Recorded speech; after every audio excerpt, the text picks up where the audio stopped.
Now at 5, local high schoolers get a hands-on demonstration of Pitt State's nursing school. Plus, how the Carthage community came together to help the Humane Society end. President Biden and former President Donald Trump holding dueling events along the U.S.-Mexico border in Texas. I met O'Keefe in Brownsville with how the two of them would handle immigration, a central theme of the 2024 campaign. The 4 states' most watched news starts now. High schoolers from around the area gather at Pitt State's Irene Ransom Bradley School of Nursing. This is KOIM News at 5. I'm Dow Quick. Almost 170 high school students got to attend today's event and tour the facility. High schoolers engaged with 40 nursing students at the PSU School of Nursing. They got to learn CPR, how to administer vaccines, and participate in the simulation hospital.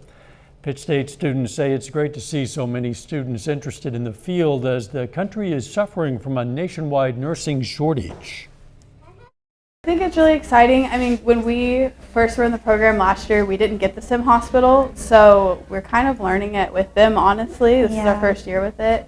So that's been really neat, and it's exciting to see a bunch of new nurses coming because of the shortage. So I think it's always nice to kind of guide people and people who are younger than us and talk to them in a way that they're new and they feel kind of confused and lost, and that's how we felt 2 years ago, so we can just help them out in that area. This is the biggest group of high schoolers to ever attend this event. We're going to hear from some of them tonight at 6. The Carthage Humane Society has a brand new roof. It comes thanks to a fundraising effort between the community, Steadley Trust, and Ridgeline Roofing. The old roof had been damaged and was leaking, making the shelter unable to accept stray dogs from the city. Because of community support, Ridgeline Roofing offered to repair the roof free of charge, meaning the money raised could fix the structural damage from the leaks. We took today to say thank you to the community, to say thank you to Steadley Foundation, Ridgeline Roofing, and JR Western Wear for the incredible support that we've received. It is through community fundraising, through community donations that we exist. The Humane Society is at 13860 Dog Kennel Lane in Carthage. Let's check in with Chief Meteorologist Doug Hetty for a first look at the weather. Well, not a bad day for us today. A little bit warmer than what we saw yesterday. Most of us have rebounded back into the 50s for afternoon highs. You can actually see low to mid 50s across the board, and we have had the sunshine across the region.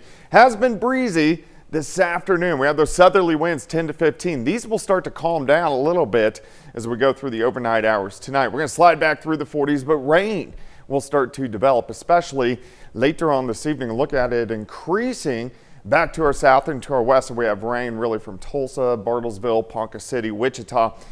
So a few little sprinkles starting to get into our southwestern counties, and this is going to be pushing through as we go into the overnight hours tonight. So we're going to be talking more about this here in just a bit. See you soon. Missouri lawmakers have advanced a bill that would provide a property tax break for residents. Officials say it would cut taxes by about $138 million. Say this is in response to local tax collections surging because of higher vehicle values. If passed, it would take effect in 2026. That bill now goes to the state Senate. Both President Biden and former President Trump are at the U.S.-Mexico border in Texas holding dueling events about immigration. A record number of migrants are apprehended and were apprehended at the border last year, and new polling finds immigration is the #1 issue for Americans. Ed O'Keefe has the latest from Brownsville, Texas. Former President Donald Trump arrived in Eagle Pass, Texas, where state agents have turned a city park into a militarized zone to stop migrants from crossing the border. Texas has also banned federal border agents from the area. They're pouring into our country, and they're bringing with them tremendous problems. President Biden is also on the border in Brownsville, about 325 miles away on the Rio Grande. For nearly a decade, it was the busiest corridor for illegal crossings. Instead of playing politics with the issue, why don't we just get together and get it done? Let's remember who the heck we work for. We work for the American people, not the Democratic Party, the Republican Party. We work for the American people. Both President Biden and the man who wants his job have different visions of America's immigration system, and the issue is expected to be a central one in the 2024 campaign. A record 2.4 million migrants were apprehended at the border in the 2023 fiscal year.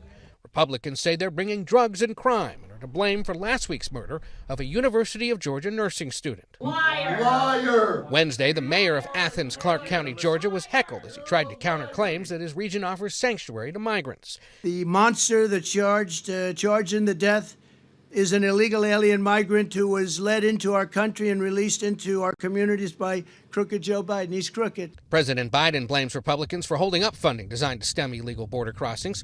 Recent attempts to pass a bipartisan deal were blocked by Republicans under pressure from Trump. Ed O'Keefe, CBS News, Brownsville, Texas. President Biden wants congressional Republicans to reconsider the bipartisan border deal first presented to the Senate earlier in the month. Congress appears to have avoided a partial government shutdown, at least for now. The House voted this afternoon on a stopgap bill that will kick the deadline to pass a full budget for the year further into March. Senate Majority Leader Chuck Schumer expects his chamber to vote on the continuing resolution this evening. Time was down to the wire for Congress to act. Several federal agencies and programs would have run out of money at midnight. Defense Secretary Lloyd Austin testified before Congress about his secret hospitalizations related to his cancer diagnosis. Secretary Austin was admitted to the ICU at Walter Reed National Military Medical Center on January 1st after suffering complications from prostate cancer surgery in December. Members of House Armed Services Committee grilled the 70-year-old about why he didn't mention and immediately inform President Biden and other senior leaders about his hospitalization. Still ahead, a strategy in the battle against disease. I'm Dr. Malika Marshall with why experts are pushing to expand newborn screening. Plus, what a new study shows about the health risks of daily marijuana use. Topping today's Health Watch, a new study published in the Journal of the American Heart Association found daily cannabis use is associated with a 25% higher risk of heart attack and a 42% increase in the odds of stroke when compared to non-daily use. Researchers say their findings show smoking cannabis has significant cardiovascular risks, just like smoking tobacco. Dr. Celine Gounder sat down with the hosts of CBS Morning to discuss the study. I was not. Smoke is smoke is smoke. So if you're smoking cigarettes, if you're smoking cannabis, if it's wildfire smoke, people think these things are natural. Yeah. But smoke is still inhaled. You're inhaling these particles, these other chemicals, which can cause damage to your lung and your heart. Recreational cannabis is now legal in 24 states, plus the District of Columbia. Another 14 states allow it for medical use only. Today is Rare Disease Day. It's estimated there might be as many as 7,000 rare diseases, and between 25 and 30 million Americans are living with a rare disease. That's according to the National Institutes of Health. Experts say we could be screening for more genetic conditions in newborn babies. Dr. Malika Marshall has more. 8-year-old Kai was born with a gene mutation associated with a narrowing of the aorta. It was instant panic of, oh my God, is this going to affect his life? It's his heart. Oh my goodness, is he going to have, a normal life? The mutation was only picked up because his mother, Alyssa Carter, took part in the Baby Seq project, which allows Kai's genome to be sequenced at birth. An echocardiogram confirmed supravalvular aortic stenosis. I'm a big fan of science and learning, never anticipating that we would actually find anything. Babies in the U.S. get mandated newborn screening for certain conditions, but a recent survey finds most rare disease doctors favor screening with genomic technology. There are over 700 genetic conditions that are treatable today and that you can really only detect with genetic testing, with actually looking at the DNA code itself. Dr. Robert Green leads the Baby Seq project at Mass General Brigham. Over 10% of these apparently healthy babies had unanticipated and actionable genomic findings. Think about that, 10%. It doesn't mean they're all going to get the disease, but it means that 10% of them were at risk for a genetic condition that you can do something about. Kai has been closely followed. The narrowing of his aorta has since normalized. hindsight's 2020 when something bad happened and you didn't catch it. It's kind of the other way around. I kind of feel like we got lucky that we did have this information, and we're even more lucky that ended up hopefully continuing to be not impactful in his life. And to be able to make informed decisions. Dr. Malika Marshall, CBS News, Boston. Dr. Green recently founded the company Nurture Genomics. Available in a handful of states, parents can order a genomic screen of the type being studied with BabySec. Early costs out of pocket are under $1,000. Parents who tell their teens to eat a healthy breakfast, well, they have some new data to back them up. A study by the American Academy of Neurology found teens who skip breakfast are more likely to suffer frequent headaches than those who regularly eat breakfast and sit down to family dinners. They also found daily vaping is associated with more frequent headaches for teens. And that is a look at today's health news. A little bit later, good signs from the latest inflation report. Consumer habits are changing, and it appears prices are improving. I'm Danya Backus with a look at what a new report could mean for the economy. Plus, we definitely need some rain, and we have some rolling in tonight. We're going to look at that coming up.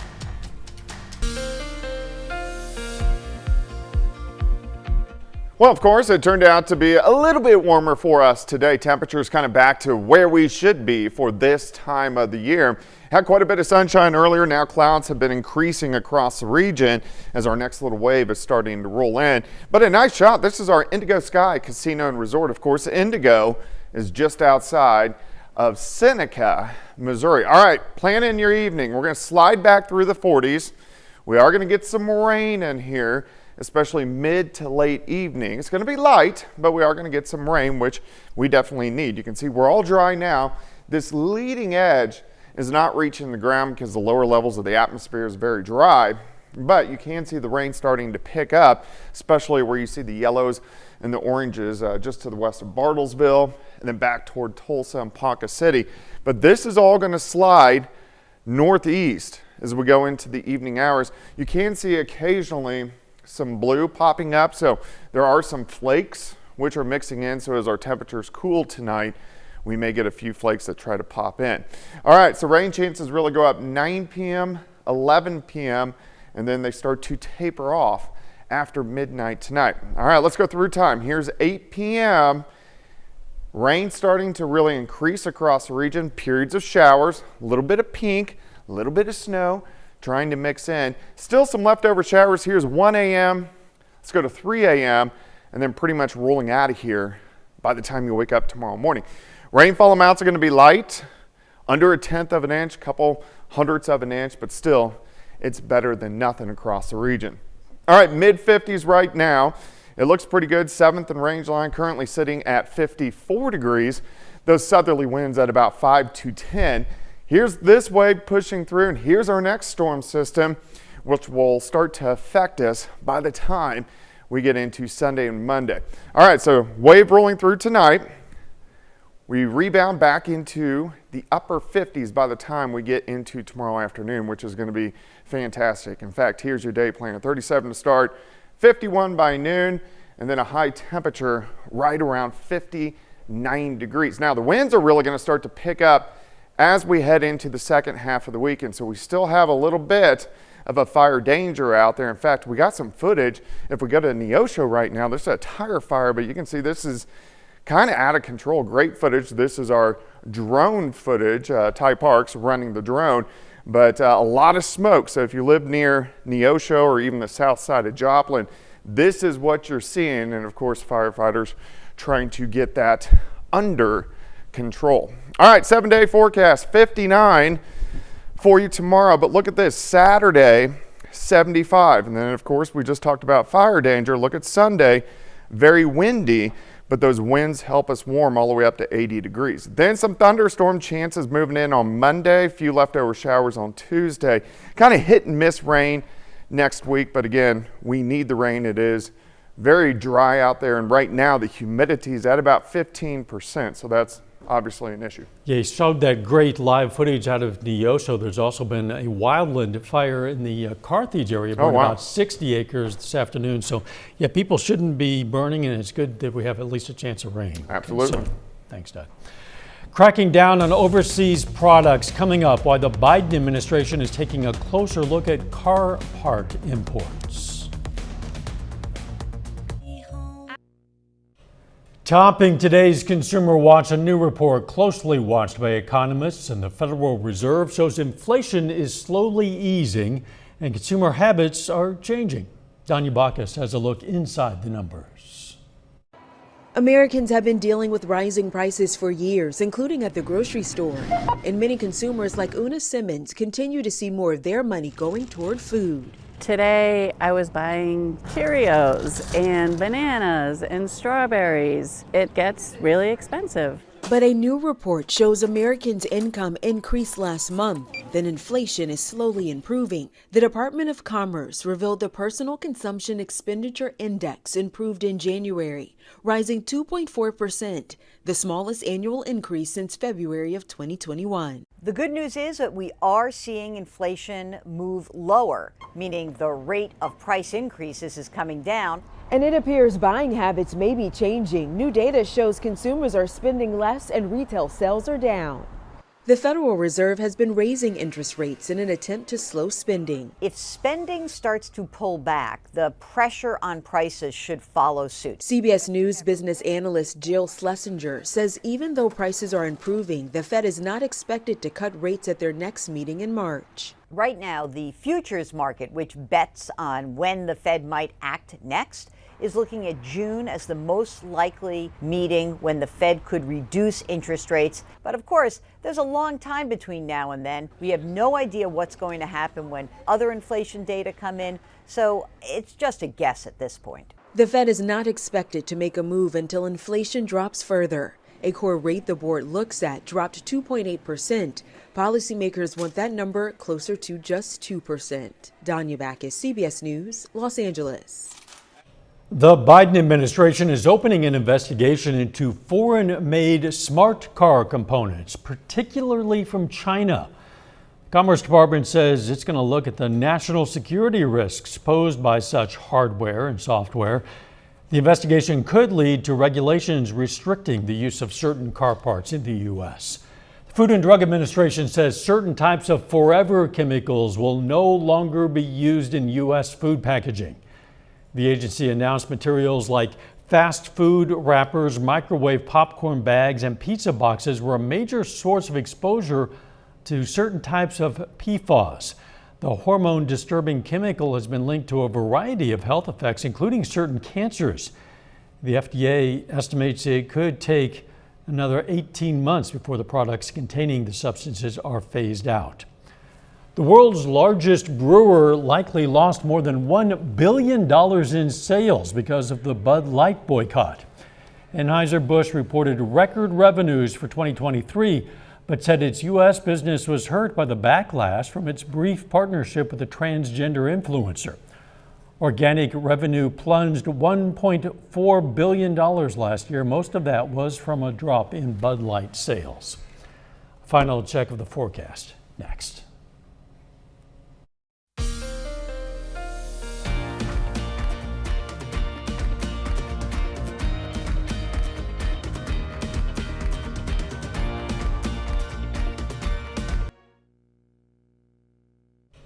Up next on the CBS Evening News, why the Texas border is experiencing fewer migrant crossings while other sections are seeing a spike.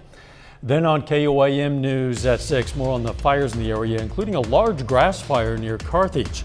Plus, we're going to have more on the nursing school demonstration at Pitt State, and some local high school wrestlers will take part in a new Shrine Bowl event for the sport. We'll see who made it.